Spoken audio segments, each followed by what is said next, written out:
નમસ્કાર દર્શક મિત્રો, HK ન્યૂઝમાં આપનું હાર્દિક સ્વાગત છે। પોશીના પોલીસની મોટી કામગીરી। 1.550 કિલો ગાંજા સાથે આરોપી ઝડપાયો। કુલ ₹18.92 લાખનો મુદ્દામાલ કબજે।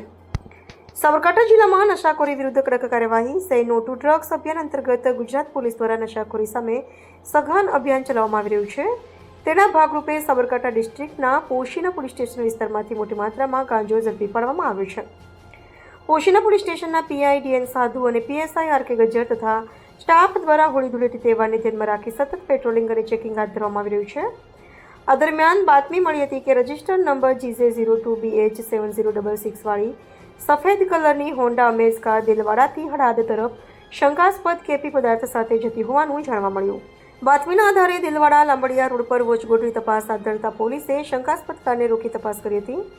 તપાસ દરમિયાન કારમાંથી કુલ 31 કિલો 550 ગ્રામ સૂકો ગાંજો મળી આવ્યો, જેની અંદાજિત કિંમત ₹15,77,500 ગણવામાં આવે છે। આ ઉપરાંત આરોપી પાસેથી 2 mobile phone, Honda Amaze car અને રોકડ રકમ મળી કુલ ₹18,92,710નો મુદ્દામાલ કબજે કરવામાં આવ્યો છે। પોલીસે આરોપી વિરુદ્ધ NDPS એક્ટ હેઠળ ગુનો નોંધી કાયદેસરની કાર્યવાહી શરૂ કરી છે। પોશીના પોલીસની કામગીરીને કારણે જિલ્લામાં નશાખોરી કરતા તત્વોમાં ચકચાર મચી છે।